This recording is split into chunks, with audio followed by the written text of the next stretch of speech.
வெண்முரசு. கிராதம் 44. வாசிப்பது சந்தீப். 12 ஆண்டுகள் நடந்த அந்த சலியா போரில் முதற்கணம் முதலே நுண்ணளவுகளோ நுண்மைக்கொள் சித்தமோ தொட்டெடுக்க முடியாத காலத்துளி ஒன்றின் இடைவெளி இருந்தது. அதை கடல்களும் அறியவில்லை. எதிர் நின்ற புற்றுகளும் அறியவில்லை. வருணனின் படைகள் சிதல் நிறைகளைக் கடந்து அவ்வொரு கணத்துளியில் முன் நின்றன. ஏனெனில் அலை எழுந்து மோதிச் சிதறிக் கொந்தளித்து மீண்டும் எழுந்து கொண்டிருந்த போதும் கடலாழம் அதை அறியாது இருண்ட மோனத்தில் தன்னுள் தான் நிறைந்த ஊழ்கத்தில் இருந்தது. மறுபக்கம் நுரை பெருகுவது போல் எழுந்து கடலுக்கு நிகர் நின்ற போதிலும் புற்றுகளின் ஆழத்தில் உயிர் வெள்ளம் கொப்பளித்து அலை சுழித்துக் கொண்டிருந்தது. அக்கணத்துளி பெருகி கனவறிந்து பின் கருத்தறிந்து இறுதியில் கண்ணறியும் வகையில் உருக்கொண்டது. அதைக் கண்டதுமே சிதல்கள் சீற்றம் கொண்டு மேலும் பெருகின. அலைகளோ மேலும் அமைதி கொண்டன. வெறி கொண்டவை எழுந்து பின் அமைகின்றன. அமைதி கொள்வன மெல்ல வளர்ந்து நிறைகின்றன. அலைமேல் அலையென கடல்கள் வளர்ந்தன. அலைகளென எழுந்த புற்றுகள் சினம் கொண்டு வீங்கின. புற்றுச்சுவர்களின் முகப்புகள் கரைந்து இடிந்து கடலுக்குள் விழுவதை நாளும் கௌமாரன் பார்த்துக் கொண்டிருந்தான். அது ஒவ்வொரு நாளும் நிகழ்வது. இழந்தது மீண்டும் பெருகி எழுவதையே அவன் அந்நாள் வரை அறிந்திருந்தான். ஆயினும் 99 கோட்டைகள் சூழ்ந்த பெருநகரில் அரண்மனையின் உப்பருகையில் அமர்ந்தபடி சொல்லென ஆகும்போது பொருளிழக்கும் அச்சத்துடன் அவன் நோக்கிக் கொண்டிருந்தான். அக்கோட்டைச் சுற்றை ஒரு விராட வடிவனின் பருவுடல் என்று கவிஞர் சொன்னார்கள். அன்னம், பிராணம், மனம், விஞ்ஞானம், ஆனந்தம் என அவை 5 பெருஞ்சுற்றுகள். முதலில் இருந்த அன்னம் செவி, மூக்கு, விழி, நாக்கு, தோல் என 5. பிராணன், அபானன், வியானன், உதானன், சமானன் என பிராணம் 5. மனம் ஜாக்ர, ஸ்வப்னம், சுஷுப்தி, துரியம், பூர்ணம் என 5. ஸ்தவிரம், ருஜு, ஆலயம் என விஞ்ஞானம் 3. தத்பரம், பரம் என ஆனந்தம் 2. 20 வட்டங்களுக்குப் பின்னர் 72 நாடிகளின் வளையங்கள்.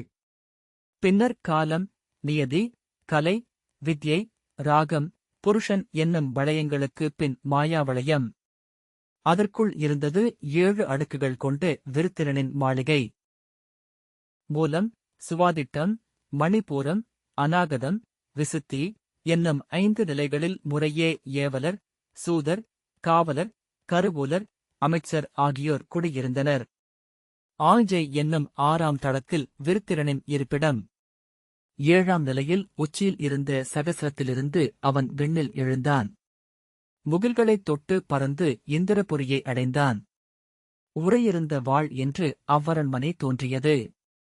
உரையின் வடிவம் கூறும் இருந்த வாளினால் அமைவது. இன்மையென வாள் அதனுள் எப்போதுமிருந்தது. புற்றுப்பெருங்கோட்டைகள் கரைந்திடிந்து அலைகளுக்குள் விழும் ஓசை அவன் அறையிலிருக்கையில் நாய் நீர் குடிக்கும் ஒலி போல் கேட்டது. உப்பருகையில் நின்று விழிகூர்ந்தால் முதலை இரை பற்றுவது போல ஆகியது.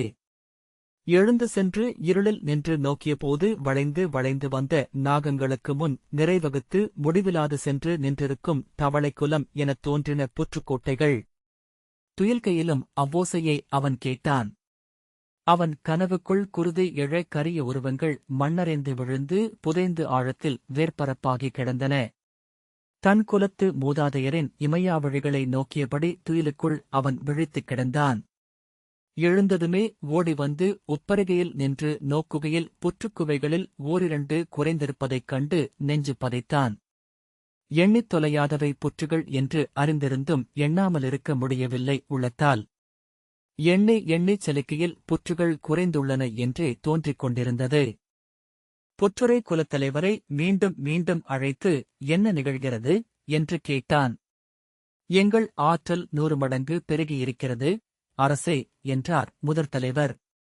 புற்றுகள் குறைகின்றனவா என்றான்.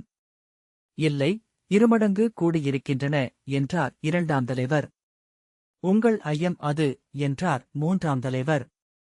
தலைவர்களே, ஐயம் என ஒன்று ஏன் எழுகிறது? என் உள்ளிருந்து அந்த ஐயத்தை எழுப்புவது எது என்றான். அது உங்கள் ஆற்றலின்மையே என்றார் 4ஆம் தலைவர். அப்போது முதிய தலைவர் ஒருவர் மெல்ல அசைந்து முனகினார். சொல்லுங்கள், மூத்தவரே, என்றான் கௌமாரன். எங்கள் குலம் 100 பெருகுகிறது. அது உண்மை, ஆனால் அலைகளின் திசையோ 101 முறை பெருகியிருக்கிறது, என்றார் அவர். பொற்றிகர் அமைதியாயினர். ஒருவர், நாளையே அவ்விடைவெளியை வெல்வோம், என்றார். இளையோரே, அவ்விடைவெளியை உருவாக்கியது எது? இத்தனை நிகர்நிலையாற்றல்களின் நடுவே அவ்விடைவெளி உருவாகிறதென்றால் அது எளிய மீறல் அல்ல, அணுதோறும் 1000 புவி சென்றமைந்த எடை கொண்டது அது. அதைக் கடப்பது எளிதல்ல, என்றார் முதியவர். வெல்வோம், வெல்வோம், என்று அவர்கள் கூவினர். நாம் தொடக்கம் முதலே 7 விசை கொண்டிருக்கிறோம். இத்தனை விசையெழுந்த பின்னரும் எப்படி அந்த சிறுமாத்திரை இடைவெளி விழுந்தது, என்றார் முதியவர். நீரே சொல்லும், என்றனர் குலத்தோர். நாம் கொண்டுள்ள 7 விசையே சுமையா என்ன? நீர் அதன் ஆழத்தில் அசையா நிலைவிசை கொண்டுள்ளதா என்ன, என்றார் முதியவர். நோக்குக முதியவரே, நாங்கள் வெல்வோம், என்றார் இளைய குலத்தலைவர் ஒருவர். மைந்தா, அவ்விடைவெளி எங்கள் ஆற்றலின்மையாலோ அவர்களின் ஆற்றலாலோ உருவானதல்ல, மாற்ற முடியாத ஊழென்றால் நடுவே செருகப்பட்டது, என்றார் முதியவர். அவர்கள் அமைதி கொண்டனர். அவையின் பின்னிரையில் அசை விழுந்தது. விழியில்லாத முதுகுலத்தலைவர் மெல்ல செருமினார். அவரை அவர்கள் நோக்கினர். முதுமையால் புற்றுக்குள் செயலற்று அமைந்த அவரை 4 சுமந்து அவைக்கு கொண்டு வருவது வழக்கம். இன்று வரை நான் இங்கேதும் சொன்னதில்லை. இன்று சொல்ல விழைகிறேன். அசுரரே, புவி தோன்றிய முதற்கணம் முதல் நாம் இங்கு இருக்கிறோம். அன்னத்தை உண்டு மண்ணில் உப்பாக ஆக்குகிறோம். மண்ணை மீண்டும் அன்னமாக்குகின்றன புற்கள். புல்லும் சிதலும் இணைந்துருவாக்கிய நெசவு இப்புவி என்பார் நூலோர். எங்கேனும் புல் அழிந்து சிதல் மேலேறிய காலமுண்டா? எப்போதேனும் சிதல் ஒரு கணம் முன் சென்று முந்தியுள்ளதா, என்றார். அவர்கள் நோக்காடிக் கொண்டனர். நாம் அழிப்பவர்கள். ஆக்கத்திற்கு அரைக்கணம் பின்னரே நாம் செல்ல முடியும். அந்நெறியையே இவர்கள் ஊழென்று இங்குரைக்கிறார்கள், என்றார் முதியவர். சற்று எரிச்சலுடன், என்ன சொல்கிறீர்கள்? இக்கோட்டை அழியுமா, என்று கௌமாரன் கேட்டான். ஐயமே வேண்டியதில்லை. இப்புவியில் கோடானு கோடி ஆண்டுகளாக கட்டப்பட்ட அனைத்து சிதல் புற்றுகளும் அழிந்துள்ளன. அழிந்தாக வேண்டும். உயிரை நாங்கள் வெல்ல வேண்டுமென்றால் அந்த ஆணை விண்வெளியில் ஆதித்யர்களை அள்ளி விளையாடும் பிரம்மத்திடம் இருந்து வரவேண்டும், என்றார் முதியவர். அவை சொல்லின்றே கலைந்தது. ஒவ்வொருவரும் அச்சொற்களின் எடையை உணர்ந்தனர். ஏனென்றால் அவர்கள் அதை முற்றாக முன்னர் அறிந்திருந்தனர். அவ்வுண்மைக்கு எதிராகவே அவர்கள் கிளர்ந்தெழுந்தனர். மாற்றவியலாத ஒன்றுக்கு எதிராகவே அத்தனை கொந்தளிப்பு எழ முடியுமென அவர்கள் உணர்ந்தனர். அவை நீங்கிய அக்கணமே அவர்களனைவரும் ஒன்றாக விடுதலை உணர்வை அடைந்தனர். இனி கணம்தோறும் முழு உயிராலும் கொப்பளிக்க வேண்டியதில்லை. இனி தன்னைப் பெருக்க தன் உயிர்த்துளி ஒவ்வொன்றையும் நுரைக்க வைக்க வேண்டியதில்லை. ஆனால் அந்த விடுதலையுணர்வால் அவர்கள் தோல்வியை ஏற்க சித்தமானார்கள். அங்கிருந்து செல்லும்போதே தோற்றெழுந்தபின் தங்கள் குலங்கள் எவ்வாறு மீண்டும் எங்கோ ஒரு புள்ளியில் சிறுதுளையொன்றினூடாக கசிந்து வெளிவந்து மீண்டும் தழைக்கும் என்று எண்ணிக்கொண்டிருந்தார்கள். தோல்வியை பலமுறை உள்ளூர அடைந்தபின் அது நிகழ்வதற்காக பொறுமையிழந்து காத்திருக்கலானார்கள். புற்றுக்குலங்களின் அவை முடிந்த அன்றே சகசிரத்தில் ஏறி தன்னை நுண்ணுருவாக்கி பறந்து விண் ஏகி எந்திரபுரியை அடைந்தான் கௌமாரன். அமராவதியின் பெருவாயிலுக்குள் நுழைந்தபோது அங்கே இன்மதுவின் மணமே நிறைந்திருக்கக் கண்டான். அத்தனை பூக்களிலும் கள் வழிந்தது. அத்தனை வண்டுகளும் குழலும் யாழுமென இசைத்து தரையில் விழுந்து சிறகதிரச் சுழன்றன. மதுமயக்கில் அமராவதியின் மாளிகைத் தூண்களும் சுவர்களும் நெளிவதாகத் தோன்றியது அவனுக்கு. களிவெறி கொண்டு சிரித்தும் கூச்சலிட்டும் அலைந்தனர் தேவர்கள். அவர்களுடன் காமத்திலாடி கண் சிவந்து கொந்தளித்துக் கொண்டிருந்தனர் அரம்பையர். அவனைக் கண்டதும் கள்மயக்கில் காலாடிக் கொண்டிருந்த தேவன் ஒருவன் அணுகி வந்தான். நீர் அசுரரா, என்றான். ஆம், என்றான் கௌமாரன். இல்லை, நீர் தேவர். நான் அசுரன், என்றான். குழறியபடி நகைத்து, தேவனாக முன்னால் இருந்தேன். கடமையைச் சுமந்தவன் தேவன். கட்டுக்குள் வாழ்பவன் அவன். கடமைகளற்றவன் அசுரன். கட்டற்றவன் அசுரன். எங்களை விடுதலை செய்தவர் அசுரேந்திரர் விருத்திரர் என்றான். மதுக்கிண்ணத்தை தூக்கிக் காட்டி, நான் உண்பது என் விழைவை. இதுநாள் வரை இதை என் மூலாதாரத்தில் ஒரு துளி நஞ்சென தேக்கி வைத்திருந்தேன். இதோ அது விடுதலை கொண்டு வளர்க்கிறது என்றான். முகவாயிலினூடாக இந்திரனின் அரண்மனைக்குள் சென்றான் கௌமாரன். அங்கு தன்னை எதிர்கொண்ட அமைச்சரிடம், விருத்திரேந்திரரைக் காண வந்தேன். உடனே சொல்லளிக்க வேண்டும் என்றான். எவரும் தன்னை காணலாகாதென்ற ஆணையிட்டு களியாட்டுக்குச் சென்றிருக்கிறார் அரசர் என்றார் அமைச்சர். சென்று நெடுங்காலம் ஆகிறது, பொறுமையை பேணியபடி கௌமாரன், நான் இப்போதே கண்டாக வேண்டும் என்றான். அரசரின் உறுதியான ஆணை அது. மீற என்னால் இயலாது என்று அமைச்சர் சொன்னார். ஒரு கணம் எண்ணி நின்றபின் அவரை தள்ளி வீழ்த்திவிட்டு அரண்மனைக்குள் புகுந்து அதன் 12வது ஒப்பரிகையை அடைந்தான். அந்த ஒப்பரிகையே ஒரு மலர்வனமாக ஆக்கப்பட்டிருந்தது. அங்கு சிறு குளிர்ச்சுனைகள் மான்விழிகளென ஒளிகொண்டிருந்தன. பொன்வண்டுகளென்றான தேவர்கள் யாழிசை மீட்டினர். அனைத்து மலர்களும் ஒரு திசை நோக்கி திரும்பி இருக்கக் கண்டு அங்கு சென்றான். 3 சுனைகளால் சூழப்பட்ட சிறு மலர்ச்சோலை ஒன்றில் அல்லியிதழ்கள் சேர்த்து அமைத்த மஞ்சத்தில் ரம்பையும் ஊர்வசியும் திலோத்தமையும் அருகிருக்க கள் மயக்கில் காமத்திலாடிய களைப்பில் விழிமயங்கியிருந்த விருத்திரனைக் கண்டான். அவனைக் கண்டதும் எழுந்து ஆடை அள்ளி உடல் மறைத்து விலகிய தேவகன்னியர் சினமும் நாணமும் அச்சமும் கொண்ட விழிகளால் அவனை சரித்து நோக்கினார்கள். விருத்திரனின் கால்களைப் பற்றி உலுக்கி, அரசே, எழுக அரசே என்று கௌமாரன் அழைத்தான். 7 முறை அழைத்தபின் மெல்ல விழுதிறந்து கைகளை ஊன்றி எழுந்து, யார்? என்ன நிகழ்கிறது என்று விருத்திரன் கேட்டான். அரசே, நான் கௌமாரன், உங்கள் முதன்மை படைத்தலைவன் என்றான் கௌமாரன். தலையை உலுக்கி தெளிந்த விருத்திரன், ஆம், உன்னை நினைத்துக் கொண்டிருந்தேன் என்றபின் நீர் கொண்டுவரச் சொல்லி அள்ளி அள்ளி தன் தலையை கழுவிக் கொண்டான். முகத்தில் நீரை அள்ளி அள்ளி அறைந்தான். சிற்றேப்பத்துடன் என் குடி அனைத்து செல்வங்களையும் பெற்று வாழ்கிறதல்லவா? குலமூத்தோர் நிறைவு கொண்டுள்ளனர் அல்லவா? மூதன்னையர் குலம் பெருகுவது கண்டு மகிழ்கிறார்களல்லா என்றான். ஒவ்வொரு முறையும் எழும் அந்த வழக்கமான வினாக்கள் கௌமாரனிடம் அப்போது பெருஞ்சினத்தையே எழுப்பின. அரசே, கீழே தாங்கள் கட்டி எழுப்பிய முதற்பெருநகர் விழுந்து கொண்டிருக்கிறது. வருணனின் படைகளால் நமது கோட்டைகள் சரிகின்றன என்றான். அதை விருத்திரனின் உள்ளம் உணரவில்லை. நன்று என்று இன்னொரு ஏப்பம் விட்டான். உரத்த குரலில், அரசே, புற்றிகபுரி அழியப் போகிறது.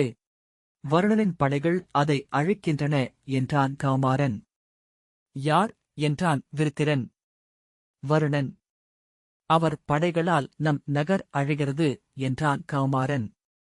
விருத்திரன் வாய் திறந்திருக்க, கண்கள் நீர்ப்படிந்து சிவந்து பொருளற்ற வெறிப்பு கொண்டிருக்க, என்ன சொல்கிறாய் என்றான். மீண்டும் கௌமாரன் அச்செய்தியை கூவிச் சொன்னான். மெல்ல புரிந்து கொண்டதும், என் நகரையா என்ற விருத்திரன் உடனே நகைத்து, கணம் வளரும் கோட்டை அது. சரிவது அதன் இயல்பு. மீண்டும் வளர்வதற்கென்றே சரிகிறது அது. இன்னமும் அதை நீ உணரவில்லையா என்றான். கௌமாரன், அரசே, வருணனை நானும் எளியவர் என்றே எண்ணினேன். உங்கள் காலடிகளை பணியும்படி அறிவுறுத்தினேன். அவர் வல்லமையைக் கண்டு இன்று அஞ்சுகிறேன் என்றான். அச்சம் தவிர், படைத்தலைவனே. என்னை வெல்ல எவருக்கும் ஊழில்லை என்றபின் சோம்பலுடன் உடலை நீட்டிப் படுத்து, எனக்கு மிகவும் களைப்பாக இருக்கிறது. இன்மது கொண்டு வருக என்றான். கௌமாரனின் அஞ்சிய முகத்தைக் கண்டு படைத்தலைவருக்கும் மது வரட்டும் என்றான். சீற்றத்துடன், அரசே என்று அவன் கால்களைப் பற்றி உலுக்கினான் கௌமாரன். வந்து பாருங்கள். தங்கள் கோட்டை அங்கிருக்கிறதா என்றே ஐயம் கொள்கிறேன். விருத்திரன் நகைத்து, எனது பகைவன் இந்திரன் மட்டுமே. அவனோ எங்கோ என்றறியாது மறைந்து விட்டான். இந்திரன் வெல்ல முடியாத என்னை இவ்வேழு உலகிலும் எவரும் வெல்ல முடியாதென்றறிக. மூடா, வருணன் என் குலத்தவர். அசுரர்களின் வெற்றி கண்டு உளம் நிறைபவர். நான் புற்றிகபுரியை அமைத்தபோது அவர் வாழும் ஆழ்கடலுக்குள் சென்று மூத்தவரே வாழ்த்துக என்னை என்று சொல்லி தலைவணங்கி அரிசியும் மலரும் நீரும் பெற்றே வந்தேன். இங்கே இந்திரனை வெல்ல வரும்போதும் அவர் சொல் பெற்றேன். அவர் அருளுடனேயே இந்திரன் என்று ஆவேன் என்றான். சொல்லிழந்து நின்ற கௌமாரனின் தோளில் தட்டி, நீ செல்க. உனது எளிய அச்சங்களுக்கு விடையளித்து வீணடிக்க என்னிடம் பொழுதில்லை என்றபின் களிமயக்குடன் கண்மூடி, கள்ளுண்டவனுக்கும் காமம் கொண்டவனுக்கும் காலம் இமைக்க இமைக்க குறுகி வருவதை நீ அறியமாட்டாய் என்றான் விருத்திரன். செய்வதறியாது அங்குமிங்கும் நோக்கியபின் கௌமாரன் எழுந்து விலகினான். அவன் மீண்டும் படிகளுக்கு வந்தபோது அங்கே இந்திராணி நின்றிருந்தாள். வணங்குகிறேன் தேவி என்றான். என்ன சொல்கிறார்? காமம் நிறையவில்லையா அவருக்கு என்றாள். ஆம், அவர் விழித்தெழ விழையவில்லை என்றான். அவர் விழித்தெழ வேண்டும். நான் சொல்லிச் சொல்லி சோர்ந்து விட்டேன் என்றாள் இந்திராணி. கண்ணறிய மாறிக்கொண்டிருக்கிறது காலம். காலத்தில் பிந்தியவன் கணந்தோறும் தன்னை இழந்து கொண்டிருக்கிறான். வேந்தர் எண்ணி வாழும் அவ்வுலகம் இன்றில்லை. விழுந்து கிடக்கும் இனிய சேற்றிலிருந்து ஒரு கணம் வெளிவந்து நோக்கும்படி சொல்லுங்கள். இந்திராணி அவனை அழைத்துக் கொண்டு விருத்திரனை அணுகினாள்.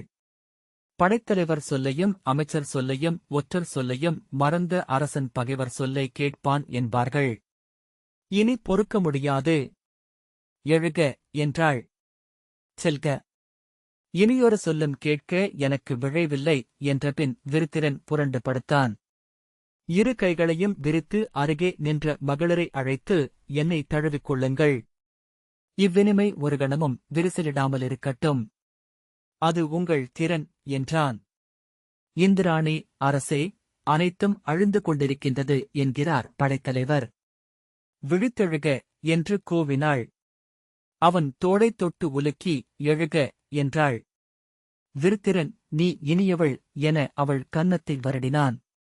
இனிமேலும் தயங்கினால் உங்கள் அழிவே என்று இந்திராணி சொன்னாள். மீண்டும் மீண்டும் இதை சொல்லிக் கொண்டிருக்கிறேன். இதோ இறுதிக்கணமே இவர் வடிவில் வந்து நின்றிருக்கிறது. நான் சொல்வதை செவிகொள்ளுங்கள். எழுங்கள் என்றாள். அவள் கண்கள் கலங்கி குரல் உடைந்தது. அவன், நீ நல்லமைச்சர். நல்ல சொற்களை சொல்கிறாய். அது உன் கடமை என்றான். பின்னர் கௌமாரனிடம், இந்திராணி என்றாலும் பெண். ஆண்களின் ஆற்றல் அவர்களுக்கு புரிவதே இல்லை என்றான். உடைவாளை உருவி தன் கழுத்தில் வைத்து கௌமாரன் வீறிட்டான். அரசே, உங்கள் மேல் ஆணை. ஒரு கணம் எழுந்து வந்து என்னுடன் நின்று கீழே உங்கள் நகரை நோக்குக. அன்றேல் இக்கணமே சங்கரித்து உங்கள் காலடியில் விழுவேன். சினத்துடன் அவனை சற்று நேரம் பார்த்தபின் மெல்ல தளர்ந்து பித்து நிறைந்துவிட்டது உன் உள்ளத்தில். மூடா, உன்மேல் நான் கொண்ட அன்பின் பொருட்டு எழுகிறேன். இவையனைத்தும் உன் வீண் அச்சமென அறிவேன். விருத்திரேந்திரனின் முதன்மை படைத்தலைவன் அச்சம் கொண்டான் என்று நான் அன்றி பிறர் அறியலாகாது. வா என்று எழுந்து ஆடை சுற்றி தலையணியை சூடி நடந்தான். வருக அரசே, ஒருமுறை கீழே நோக்குங்கள் என்றபடி கௌமாரன் முன்னால் ஓடினான். மூடன் என்றான் விருத்திரன் தேவியிடம். நம் படைத்தலைவர் அவர். நாம் காணாதவற்றை அவர் காணக்கூடும் என்று இந்திராணி சொன்னாள். பார்வை என்பது பார்ப்பவனின் இடத்தாலும் திசையாலும் ஆனது. ஆகவே எந்த பார்வையும் தன்னளவில் தனித்ததே. சென்று நோக்குக. விருத்திரன் நகைத்து, நான் வெல்லற்கரியவன். அதை நான் அறிவேன். நீங்கள் என் வெற்றியில் ஐயம் கொண்டிருக்கிறீர்கள். இதுதான் வேறுபாடு என்றான். அமராவதியிலிருந்து வெளிவந்து அங்கு தெற்கு மூலையிலிருந்து கோட்டைச் சுவர் மேல் ஏறி காவல் மாடத்தில் நின்று கீழே நோக்கினான் விருத்திரன். அக்கணமே எரிசினத்துடன், என்ன நிகழ்கிறது அங்கே? நான் காண்பது விழிமயக்கா என்று கை நீட்டி கூவினான். புற்றுரைக் குலங்களால் சமைக்கப்பட்ட அவன் 99 பெருங்கோட்டைகளில் ஒன்று மட்டுமே எஞ்சியிருந்தது. பிற அனைத்தும் விழுந்து கரைந்து மறைய அங்கு வெண்ணுரை எழுந்து அலை கொப்பளித்துக் கொண்டிருந்தது. கௌமாரன் சொன்னான், இன்னும் நெடுநாள் இக்கோட்டை எஞ்சாது. அதை இப்போது உள்ளுணர்கிறேன் அரசே. தங்கள் முதல் நகர் விழுவதென்பது தோல்வியின் தொடக்கம். தங்களை வெல்லலாகும் என்று இந்திரன் தேவர்களுக்குக் காட்டிவிட்டால் அதன் பின் உங்கள் முடி நிலைக்காது. தன் நெஞ்சில் அறைந்து விருத்திரன் கூவினான், இக்கணமே எழுகிறேன். வருணனை சிறைப்பற்றி இங்கு என் அரியணைக் காலில் கொண்டு கட்டுகிறேன். மூதாதே என நான் எண்ணியிருந்தவன். என் குலத்து மூத்தவன். வெற்றானவத்தால் குடிகெடுக்கும் வஞ்சகனானான். சினத்தால் மதம் கொண்டு சுற்றி வந்து கூச்சலிட்டான். அவனை என் காலடியில் வீழ்த்துவேன். அவன் தலையை மிதித்தாடுவேன். இது ஆணை. என் குலமூதாதையர் மேல் ஆணை. பொறுங்கள், அரசே. நான் சினம் மீதோரிச் சொன்ன சொல்லே நம் நகரை அழைக்கிறது. இச்சினம் முதலில் அவருக்கு எப்படி வந்ததென்று பார்ப்போம். நம் குலத்தார் ஒரு சொல் சென்று சொன்னால் நம்மில் கனிவு கொள்ளக்கூடும். நிகர் வல்லமை கொண்ட இரு அசுரர் குலத்து அரசர்கள் அவரும் நீங்களும். உங்களைப் பிரித்து வெல்வது இந்திரனின் சூழ்ச்சி என்றான் கௌமாரன். தலை வணங்குவதா? தேவருக்கு வணங்காத தலை பிறிதொரு அசுரன் முன் இறங்குவதா என்று விருத்திரன் கூவினான். வீண்சொல். போரன்றி வேறேதுமில்லை. எழுக நமது படைகள். காமாரன், அரசே, இங்குள்ளவை தேவர் படைகள். அவர்கள் கள்ளுண்டு செயலற்றிருக்கிறார்கள். அங்கு நம் அசுரகுடிகளும் பிறிதொரு நிலையில் இல்லை. படை கொண்டு சென்றாலும் கூட யாரிடம் போர் புரியப் போகிறோம்? அங்கு அலையுறு கொண்டு எழுந்து வருவதும் நமது குடியல்லவா? நாம் இந்திரனின் கண்முன் போரிட்டு அழியப் போகிறோம். ஆம், நமது அழிவு போல் அவனுக்கு உவகை அளிப்பது பிறிதொன்றுமில்லை என்றான். ஆம் என்று விருத்திரன் சோர்ந்து அமைந்தான். பகை, நஞ்சு, நெருப்பு மூன்றும் ஒரு துளியும் எஞ்சலாகாது என்று கற்றறிக்கிறேன். அவனை எஞ்சவிட்டது என் பிழை என்றான். இல்லை அரசே, அவனை சிறுதுளியென விட்டிருந்ததே உங்கள் பிழை என்றான் கௌமாரன். அவனை தேடிக் கண்டடைந்து பெருக்கியிருக்க வேண்டும். நிகர் எதிரியென உங்கள் முன் அவன் நின்றிருக்க வேண்டும். தேவர்களின் ஆற்றல் நேர்விசை. அசுரர்களோ எதிர்விசை மட்டுமே கொண்டவர்கள். பேருறவ பகைவனொருவன் இன்றி அசுரர்கள் தன்னை திரட்டிக் கொள்ள முடியாது.